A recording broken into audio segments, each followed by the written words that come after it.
Donc vous comprenez ici que Adam ne pouvait pas cultiver l'arbre de vie, ne pouvait pas cultiver le jardin d'Éden. Il ne pouvait pas travailler sur le jardin d'Éden. Il ne pouvait pas cultiver le jardin d'Éden. Pourquoi? Parce qu'on vous dit que dans le jardin d'Éden, il y avait l'arbre de vie qui était dans le jardin d'Éden. Est-ce que vous comprenez le mystère? C'est-à-dire que s'il y a l'arbre de vie dans le jardin, cet arbre de vie a le pouvoir de procréer, a le pouvoir de faire germer des plantes sans qu'on puisse travailler sur le sol. Et quand il y a l'arbre de vie, il n'y a pas la stérilité, il n'y a pas la mort.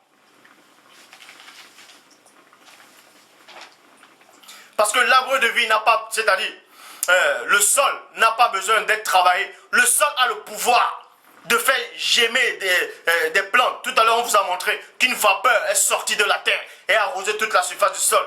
C'est pour ça qu'il est dit dans plutôt dans Genèse, chapitre 1, au verset 12. La terre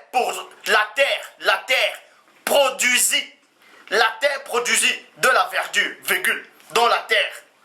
Mais dans Genèse chapitre 1, au verset 12, il n'y avait pas d'homme pour cultiver le sol. Mais on vous dit néanmoins que la terre produisit de la verdure, de l'herbe portant de la semence selon son espèce, et des arbres donnant du fruit, et ayant en eux leur semence. Dans cette semence-là, ça symbolisait quoi? Ça symbolisait que dans cette semence-là, il y avait une vie. Et qu'elle pouvait croître d'elle-même. Elle avait le pouvoir de se donner la vie. Donc, Adam n'avait pas besoin de cultiver le jardin d'Éden pour se nourrir. Parce que la terre là était fertile. Il y avait l'arbre de vie. Et quand il y avait l'arbre de vie, c'est-à-dire on a fait pousser l'arbre de vie dans le jardin d'Éden. Et l'arbre de vie a des racines. Et ces racines vont jusqu'au sol. Donc il y a néanmoins la vie dans ces racines. Vous croyez qu'on va creuser le sol dans l'Éden? Non. Cet arbre de vie là va faire pousser les plantes, va faire pousser les fruits. Et Adam va manger. Et les fruits vont toujours sortir. Et en ce moment, il n'y avait pas de feuilles mortes. Je le dis. J'ai vu le jardin d'Éden. Je sais à quoi c'est. Il n'y avait pas de feuilles mortes quand Adam était dans le jardin d'Éden. Parce qu'il y avait l'arbre de vie. Est-ce que vous comprenez? Quand il y a l'arbre de vie, il n'y a pas la mort.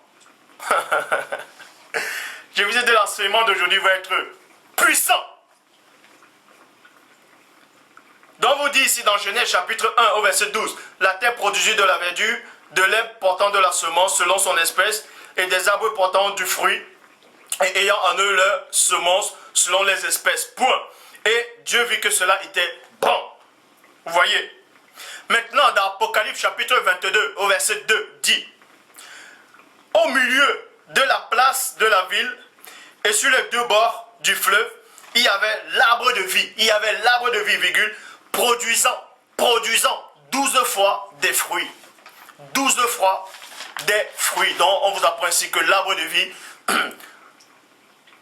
on n'a pas besoin de travailler l'arbre de vie, on n'a pas besoin de travailler le sol. Donc, Adam ne pouvait pas être dans le jardin d'Éden pour cultiver le sol du jardin d'Éden. Parce que le sol avait le pouvoir de se cultiver lui-même, c'est-à-dire de faire germer des plantes, de faire germer des fruits, de la nourriture en abondance, sans qu'on travaille sur elle.